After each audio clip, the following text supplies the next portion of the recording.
Hello and welcome to everyone. Previous video books में हम लोगों ने देखा था कि हमारे पास सेमीकंडक्टर्स कितने टाइप के होते हैं। उन सेमीकंडक्टर्स के टाइप्स जो कि मैंने आप लोगों को बताए थे, एक्सट्रिंसिक एंड इंट्रिंसिक। और एक्सट्रिंसिक पे मैंने आप लोगों को बताया था हमारे पास में फर्दर दो टाइप के सेमीकंडक्टर्स बनते हैं, जो कि N type and P type. N type जिसमें हमारे पास में नेगेटिव चार्ज कैरियर होते हैं, पी टाइप जिसमें हमारे पास में पॉजिटिव चार्ज कैरियर होते हैं। तो यहाँ पर हम लोग पहले तो इनको देखेंगे, एन टाइप सेमीकंडक्टर्स हमारे पास में किस तरह से फॉर्म होते हैं, किस तरह से बनते हैं। तो यहाँ जैसा आपको स्क्रीन पर नजर आ रहा है कि एन टाइप सेमीकंडक्टर्स बनाने के लिए हमारे पास में जो इंप्योरिटीज हम लोग डोप करते हैं वो नीचे फॉस्फोरस, आर्सेनिक एंड एंटीमनी। जब ये हमारे पास में इंप्योरिटीज डोप की जाती है तो जैसा हम लोग जानते हैं फॉस्फोरस, मैं फॉस्फोरस का एग्जांपल यहाँ पर लेकर चल रहा हूँ। फॉस्फोरस के आउटर मोस्ट शेल में या ऑर्बिट में हमारे पास में 5 इलेक्ट्रॉन्स होते हैं। ये 5 इलेक्ट्रॉन्स सिलिकॉन के साथ में या जर्मेनियम के साथ में 4 बॉन्ड तो बना लेते हैं, लेकिन इसके अंदर 1 इलेक्ट्रॉन इसमें फ्री रह जाता है, जिसकी वजह से हमारे पास में यहाँ पर चार्ज कैरियर जो प्रोड्यूस होती है वो होते हैं इलेक्ट्रॉन्स। तो यहाँ हमारे पास में याद रखने वाली चीज है कि सिर्फ फॉरबिडन एनर्जी गैप जो होता है वो कंडक्शन बैंड के जस्ट नीचे होता है। तो यहाँ पर हमारे पास से नेगेटिव चार्ज कैरियर प्रोड्यूस होती है। इन नेगेटिव चार्ज कैरियर इलेक्ट्रॉन्स की वजह से ही हमारे पास में एन टाइप सेमीकंडक्टर के अंदर कंडक्टिविटी होती है या करंट इलेक्ट्रिसिटी फ्लो करती है। अब ये किस तरह से हमारे पास में फॉर्म होते हैं उस चीज़ को देखेंगे। उससे पहले हमें देखना है कि वैलेंस बैंड, कंडक्शन बैंड, और इसमें हमारे पास में इनके बीच का एनर्जी बैंड गैप जिसको हम लोग डेल ईजी या ईजी से भी रिप्रेजेंट करते हैं। अब यहाँ पर इंपॉर्टेंट चीज़ है कि Fermi energy level. Fermi energy level N type semiconductors के अंदर कंडक्शन बैंड के क्लोज होता है। कंडक्शन बैंड इसके काफ़ी क्लोज होता है, और जैसा हम लोग जानते हैं फर्मी एनर्जी लेवल वो एनर्जी लेवल्स है जिसमें इलेक्ट्रॉन्स के मिलने की प्रोबेबिलिटी 50% होती है। अगर ये कंडक्शन बैंड के क्लोज है तो डेफिनेटली यहाँ से इलेक्ट्रॉन्स इजीली कंडक्शन बैंड में मूव कर सकते हैं बाय प्रोवाइडिंग सम वोल्टेज और पोटेंशियल। तो जैसे ही हम लोग इसको पोटेंशियल या एनर्जी प्रोवाइड करेंगे तो ये इलेक्ट्रॉन्स इजीली कंडक्शन बैंड में जंप कर जाएंगे। तो इसकी वजह से हमारे पास में electrons in conduction band available हो जाते हैं। इसीलिए इसको फर्मी एनर्जी लेवल को हम लोग बोलते हैं डोनर एनर्जी लेवल। तो अब हम लोग देखते हैं जर्मेनियम के अगर क्रिस्टल लैटिस की बात करें, जैसा कि मैंने क्रिस्टल लैटिस आपको पहले भी शो किया था, यही क्रिस्टल लैटिस हम लोग यहाँ पर काम में लेंगे और इसमें हम लोग डोपिंग करेंगे आर्सेनिक की। और आर्सेनिक के आउटरमोस्ट शेल में हमें पता है 5 इलेक्ट्रॉन्स होते हैं। इन 5 इलेक्ट्रॉन्स के साथ में अगर मैं इसमें डोपिंग करूं तो ये जैसे ही हमारे पास में आर्सेनिक इधर जाएगा तो जर्मेनियम के एक एटम को रिप्लेस कर देता है और उसकी जगह पर खुद आ जाता है, जिसमें आपको दिखाई दे रहा है कि यहां पर ये 4 इलेक्ट्रॉन्स तो बॉन्डिंग में काम में आ गए, लेकिन दिस इलेक्ट्रॉन जो आपको 5वां इलेक्ट्रॉन दिखाई दे रहा है, ये 5वां इलेक्ट्रॉन कोई बॉन्डिंग में काम में नहीं आया। तो ये हमारे पास में रहेगा एक फ्री इलेक्ट्रॉन, और फ्री इलेक्ट्रॉन मिलने पर हमारे पास में क्या होता है, कंडक्टिविटी। बिल्कुल इसी टाइप से अगर फर्दर बहुत सारे अगर एटम्स को हम लोग डोप करें तो इसमें हमारे पास में जितने एटम्स हम लोग डोप करेंगे उतने ही फ्री इलेक्ट्रॉन्स हमारे पास में अवेलेबल होते जाएंगे। जैसे कि मैंने यहां पर रिप्रेजेंट किया है, ये फ्री इलेक्ट्रॉन्स है हमारे पास में। तो इन फ्री इलेक्ट्रॉन्स की वजह से यहां पर नेगेटिव चार्ज कैरियर प्रोड्यूस हो जाते हैं जिनको हम लोग बोलते हैं इलेक्ट्रॉन्स। तो यही है हमारे पास में एक एन टाइप सेमीकंडक्टर जो कि जर्मेनियम के साथ में दिखा है। इसी तरीके से हम लोग इसको सिलिकॉन के साथ में भी शो कर सकते हैं, या फर्दर कोई भी इसी टाइप की इंप्योरिटी जो कि पेंटावेलेंट इंप्योरिटी हो उसको काम में लेना है। Arsenic is kind of pentavalent impurity, जिसके नाम से पता चलता है कि इसके आउटर मोस्ट शेल के अंदर 5 इलेक्ट्रॉन्स हैं।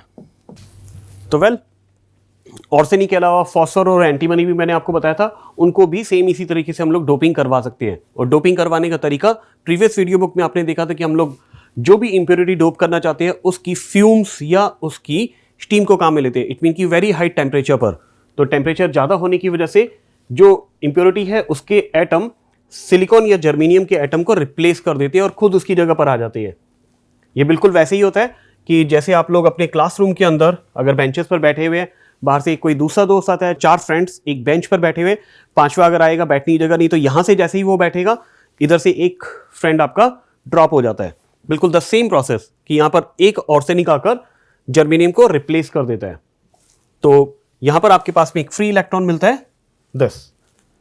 तो ये है हमारे पास में जर्मेनियम के साथ में एन टाइप सेमीकंडक्टर का बनना।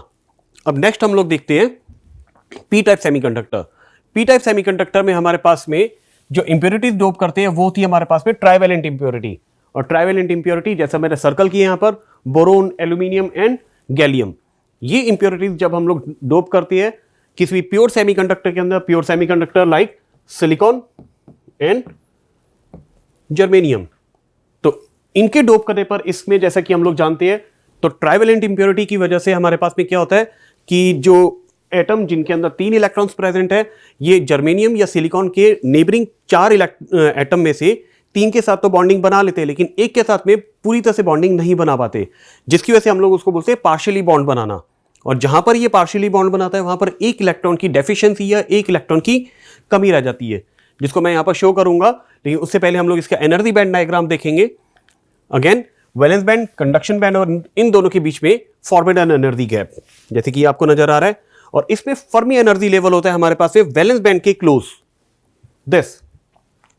तो वैलेंस बैंड के क्लोज होने की वजह से यहां पर हमारे पास में ये एक्सेप्टर लेवल कहलाता है। यहां हमारे पास में इलेक्ट्रॉन ज्यादा मिलेंगे valence band and Fermi energy level में, और जो इलेक्ट्रॉन हमारे पास में कंडक्शन बैंड में थे वो भी हमारे पास में जंप करके यहां पर आ जाते हैं, इसीलिए इसको एक्सेप्टर लेवल बोला जाता है। तो यहां पर इलेक्ट्रॉन्स की डेफिशिएंसी होती है कंडक्शन बैंड में। डेफिशिएंसी की वजह से ये दूसरे किसी भी एटम से इलेक्ट्रॉन्स को इजीली गेन कर पाता है, इसीलिए इसको एक्सेप्टर बोला जाता है, एक्सेप्टर टाइप इंप्योरिटी।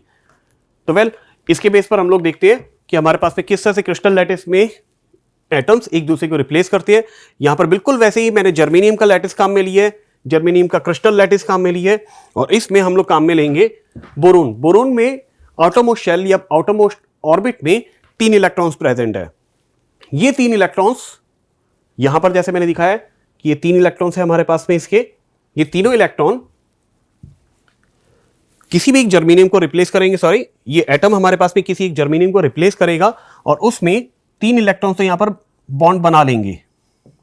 लेकिन एक जो इलेक्ट्रॉन की कमी है हमारे पास में वो कुछ इस तरह से नजर आएगी। यहां पर कोई भी इलेक्ट्रॉन नहीं है बोरोन की तरफ से, लेकिन जर्मेनियम का इलेक्ट्रॉन यहां पर प्रेजेंट है। तो ये जो ब्लैंक स्पेस आपको नजर आ रहा है यही हमारे पास में होता है एक इलेक्ट्रॉन की डेफिशिएंसी या इलेक्ट्रॉन की कमी, और इलेक्ट्रॉन की कमी को हम लोग पॉजिटिव चार्ज से रिप्रेजेंट कर सकते हैं। तो यहां पर जो होल बना है, ये जो खाली जगह बनी है हमारे पास में, इस खाली जगह को हम लोग नाम देंगे a blank space that is known as hole, जो कि हमारे पास में एक पॉजिटिव चार्ज कैरियर की तरह बिहेव करेगा, जो कि हमारे पास में कंडक्टिविटी में रोल प्ले करते हैं। तो ये है हमारे पास में पी टाइप और एन टाइप सेमीकंडक्टर्स का बनना। तो अब हमारा टॉपिक है हॉल इफेक्ट। हॉल इफेक्ट हमारे पास में होता है कि जब भी किसी सेमीकंडक्टर या कंडक्टर को हम लोग किसी स्ट्रॉन्ग मैग्नेटिक फील्ड में प्लेस करते हैं, तो उसकी वजह से हमारे पास में जो चार्जेस का फ्लो है, जो कि हमारे पास में स्ट्रेट फ्लो करते हुए दिखाई देते थे अभी तक, उनका पाथ चेंज हो जाता है, जिसकी वजह से यहां पर हमारे पास में इलेक्ट्रॉन्स की डेंसिटी इंक्रीज हो जाती है। यहां पर मीन्स कि अब मैं इस डायग्राम को एक्सप्लेन करता हूं। यहां पर अगर आप नोटिस करें तो ये एक सेमीकंडक्टर है, दिस सेमीकंडक्टर, आप इसमें कंडक्टर भी ले सकते हैं, बट अपने चैप्टर के according this is an semiconductor. इस सेमीकंडक्टर प्लेट को या सेमीकंडक्टर की स्लैब को हम लोग प्लेस करते हैं एक स्ट्रॉन्ग मैग्नेटिक फील्ड में, जिसका साउथ पोल आपको यहां पर नजर आ रहा है, दिस इज साउथ पोल, और ये है हमारे पास में इसका मैग्नेट का नॉर्थ पोल या मैग्नेटिक फील्ड का नॉर्थ पोल। जब इस तरह से हम लोग प्लेस करते हैं कि सेमीकंडक्टिंग स्लैब को, तो इसके दोनों एंड्स पर जैसे ही हम लोग कोई पोटेंशियल अप्लाई करते हैं बाय अप्लाइंग सम बैटरी और सेल, तो उसकी वजह से इलेक्ट्रॉन्स का फ्लो होना चाहिए। जैसा आप लोग पहले से जानते हैं कि कंडक्टर या सेमीकंडक्टर्स के अंदर, मैं यहां शो कर देता हूं, जैसे ही हम लोग अप्रोप्रिएट पोटेंशियल इसको अप्लाई करते हैं, तो इसमें से यहां से होल्स और यहां से इलेक्ट्रॉन्स का फ्लो स्टार्ट हो जाता है, जिसकी वजह से हमारे पास में सेमीकंडक्टर्स के अंदर कंडक्टिविटी शो होती है। तो अगर इस तरह से हमारे पास में हो कि अगर इलेक्ट्रॉन्स एक जगह से दूसरी जगह जा रहे हैं और होल्स ऑपोजिट एंड से दूसरे एंड की तरफ जा रहे हैं, तो इलेक्ट्रॉन और होल्स तो बिल्कुल सीधे सीधे ट्रेवल करते हैं, इसमें कोई पाथ में चेंज होता नहीं, एक तरह से देखा जाए तो हम लोग ये मानकर चलते हैं। लेकिन जैसे ही हम लोग साउथ पोल और नॉर्थ पोल को या किसी मैग्नेटिक फील्ड में, स्ट्रॉन्ग मैग्नेटिक फील्ड में किसी सेमीकंडक्टिंग स्लैब को रख देते हैं, तो क्या होगा, इनका पाथ बदल जाता है। ये पाथ क्यों बदल जाता है, इस चीज को हमें सोचना है। तो इस चीज को समझने के लिए हम लोग देखते हैं कि जैसे मैंने यहाँ पर डायग्राम में दिखाया हुआ एक सेमीकंडक्टिंग स्लैब, जिसके दोनों एंड्स पर मैं पोटेंशियल अप्लाई करूंगा बाय अप्लाइंग अ बैटरी या सेल। तो इससे हम लोग जानते हैं इलेक्ट्रॉन्स नेगेटिव से पॉजिटिव टर्मिनल की तरफ मूव करते हैं, और इनके ऑपोजिट हमारे पास में होल्स चलते हैं। और जब इसको हम लोग प्लेस कर देते हैं किसी स्ट्रॉन्ग मैग्नेटिक फील्ड में, जिसमें मैंने यहाँ पर मैग्नेट शो कर दिया, तो उसकी वजह से जो इलेक्ट्रॉन्स का पास हमारे पास में स्ट्रेट होना चाहिए था, वो चेंज हो जाता है, जो कि आपको इस तरह से नजर आता है। और इसके अपोजिट जहां पर इलेक्ट्रॉन्स हमारे पास में यहाँ गैदर होते हुए दिखाई दे रहे हैं, अगर इस जगह पर हम लोग चेक करें बाय अप्लाइंग सम मल्टीमीटर, तो आपको क्या दिखाई देगा कि यहां पर हमारे पास में इलेक्ट्रॉन्स की वजह से एक नेगेटिव पोटेंशियल, और जहां पर इलेक्ट्रॉन्स की डेफिशिएंसी है उसकी वजह से आपको एक पॉजिटिव पोटेंशियल नजर आने लगेगा। बेसिकली हमारे पास में एज पर सेल या बैटरी के रूल्स के अकॉर्डिंग देखा जाए तो यहां पर हमारे पास में पॉजिटिव टर्मिनल और ये नेगेटिव टर्मिनल बनता है।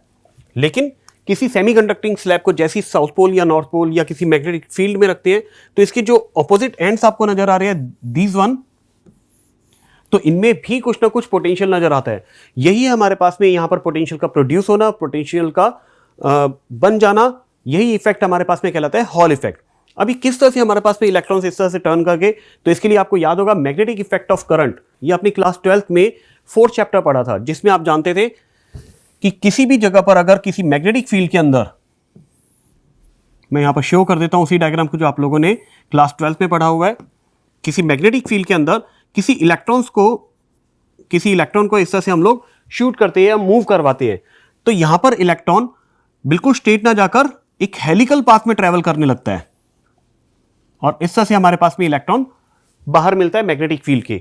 तो हेलिकल पाथ अगर यहां पर देखा जाए तो साउथ पोल और नॉर्थ पोल, एक मैग्नेटिक फील्ड हमारे पास में ऊपर से नीचे की तरफ है, तो इसके परपेंडिकुलर हमारे पास में इलेक्ट्रॉन्स मूव कर रहे थे, तो इनका भी पाथ हमारे पास में चेंज हो जाएगा एक हेलिकल पाथ में।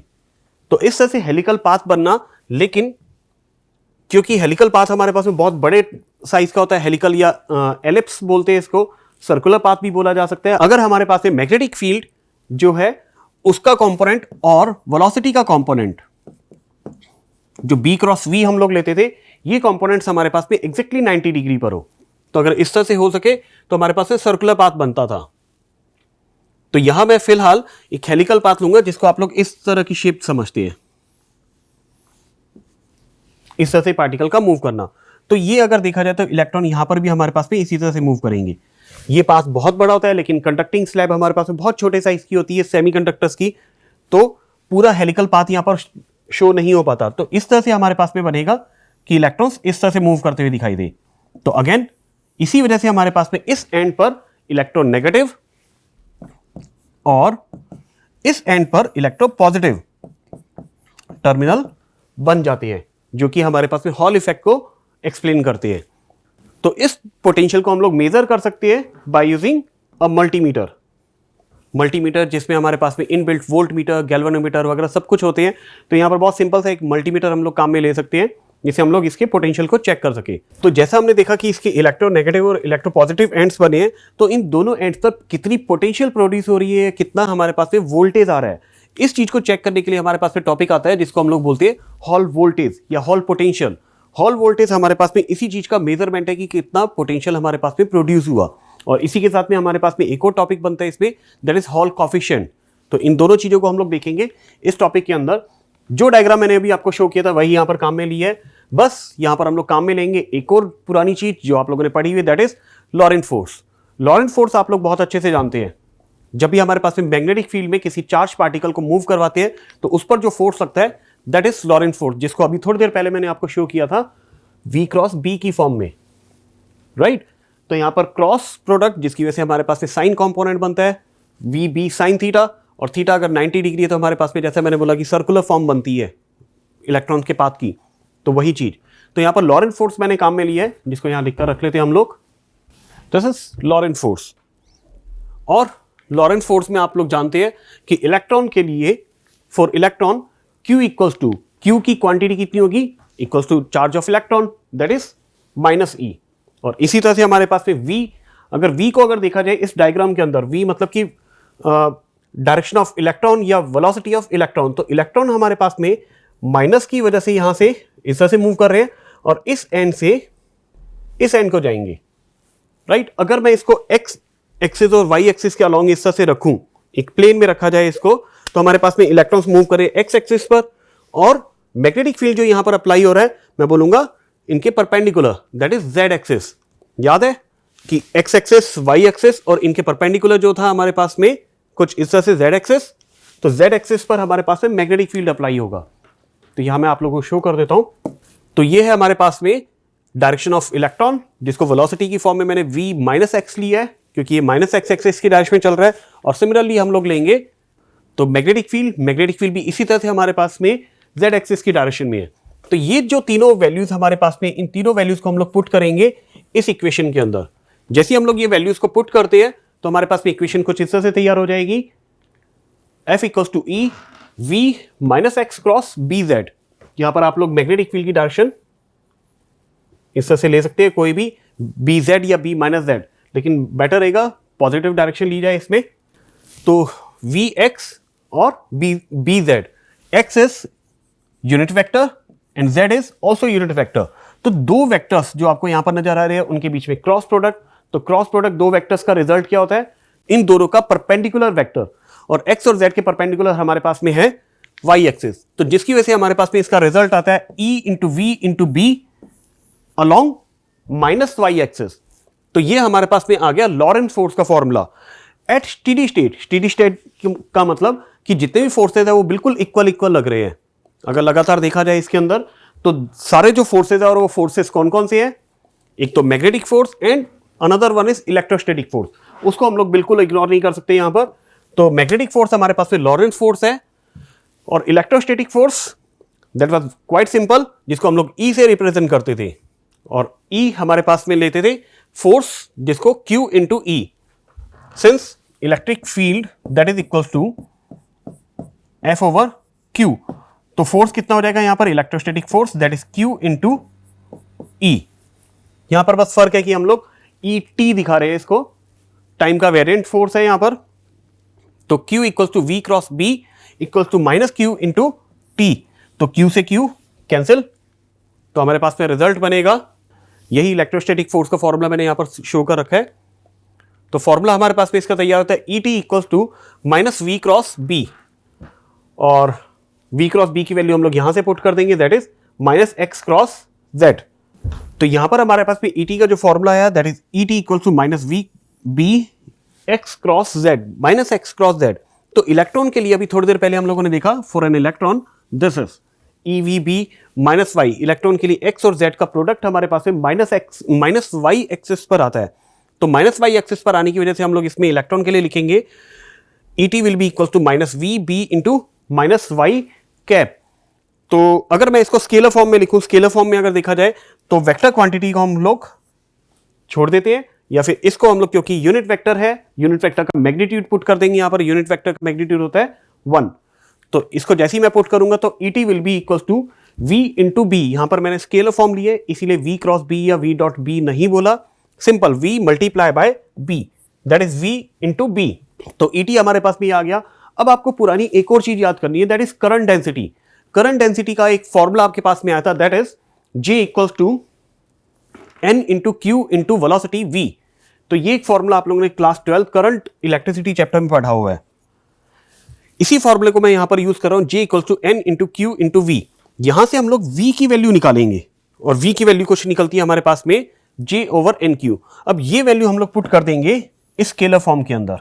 जैसे ही इस वैल्यू को हम लोग इस जगह पर पुट करेंगे तो Et इलेक्ट्रिक फील्ड का फॉर्मूला हमारे पास में तैयार होता है J over NQ into B।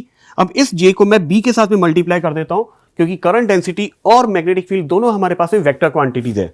अब सेम फॉर्मूला मैं एक बार दोबारा दिखा देता हूं आपको, again 1 over NQ into JB। अब मैं इस तरह से यूज कर रहा हूं। अब क्योंकि हम लोग जानते हैं इलेक्ट्रिक फील्ड और पोटेंशियल में हमारे पास में रिलेशन होता है, इलेक्ट्रिक फील्ड और पोटेंशियल, कि अगर कोई कंडक्टर या सेमीकंडक्टर आप लोगों ने पढ़ा हुआ है, यहां पर सेमीकंडक्टर की बात कर रहे हैं, तो मैं यहां पर एक बार कंडक्टर से याद दिला दूं आप लोगों को। आप लोगों ने कुछ इस तरह से किया था कि अगर इसके एंड पर पोटेंशियल V है और इलेक्ट्रिक फील्ड यहां पर जो अप्लाई हो रहा है, external electric field that is E, और thickness of this slab is T। अगर इसकी मोटाई या इसकी थिकनेस की बात करें, इसकी लंबाई की बात करें, यह भी बोला जा सकता है। तो E, T और V, मैं इसको एक बार इसकी लंबाई लेंथ ही ले लेता हूं, मच बेटर, जो आप लोगों ने पहले पढ़ा हुआ है, दैट इज L, या फिर DL की फॉर्म में ले सकते हैं, लेकिन मच बेटर दिस वन। तो E, V और L में relation E equals to dV by dr या V equals to E into R, इस तरह से आप लोगों ने पढ़ा हुआ है, that is E equals to minus dV by dr या dV equals to minus E dr। ये फॉर्मूला आप लोगों ने पढ़ा है, यही मैं यहां पर अप्लाई कर रहा हूं कि V will be equals to electric field into distance या लेंथ। तो ये हमारे पास पे कुछ इस तरह से बन जाएगा E इंटू एल। क्योंकि मैं यहां पर काम में ले रहा हूं जो थिकनेस ऑफ द बार है, जो सेमीकंडक्टर हम लोगों ने स्लैब ली है, उसकी थिकनेस हम लोगों ने यहां पर ली है स्मॉल डी, दिस। तो स्मॉल डी डिस्टेंस के साथ में अगर देखा जाए तो इलेक्ट्रिक फील्ड के लिए हमारे पास में इसका फॉर्मूला तैयार हो जाएगा, that is V in over R की जगह पर हमारे पास में D। तो V हॉल इफेक्ट वाला, तो इसको हॉल वोल्टेज बोलेंगे, and D is the thickness और the length of the semiconductor. ये हमारे पास में ET इलेक्ट्रिक फील्ड हमारे पास में आ गया, और ये VH इज हॉल वोल्टेज। तो हम लोग कह सकते हैं कि इलेक्ट्रिक फील्ड और पोटेंशियल में जो रिलेशन आया है दैट इज दिस। नाउ अब हम लोग क्या करेंगे कि ET का जो रिजल्ट हम लोगों के पास में ये आया था, इसको हम लोग यहां पर पुट कर देते हैं। पुट करते ही हमारे पास में हॉल वोल्टेज के लिए एक फॉर्मूला तैयार होगा, that is VH over D equals to this, और D को क्रॉस मल्टीप्लाई करते हैं इस जगह पर हियर। तो ये हमारे पास में Hall voltage VH will be equals to D over NQ into JB। तो ये हमारे पास में हॉल वोल्टेज का एक्सप्रेशन तैयार हो जाता है, that is D over NQ into JB। और यहां पर हमारे पास में ये जो फैक्टर आपको यहां पर अभी नजर आने वाला है, जिसको हम लोग बोलते हैं 1 ओवर NQ, यही हमारे पास में होता है Hall coefficient. You have to remember this, कि इसको अच्छे से याद रखना है, एग्जामिनेशन में कई बार पूछा जाता है कि हॉल कॉफिशिएंट क्या चीज है। तो आपको सिर्फ और सिर्फ 1 डिवाइडेड बाय NQ लिखना है, जिसको मैंने यहां पर रिप्रेजेंट किया हुआ है, that is hall coefficient, that's it. तो ये आपको पूरा डेरिवेशन नोट करके रखना है, आपके एग्जामिनेशन में इसके आने के मैक्सिमम चांसेस होते हैं। और इसी के साथ में हमारी 5th यूनिट, जिसका नाम है element of material science, over होती है। हम लोग फिर मिलेंगे नेक्स्ट वीडियो बुक में।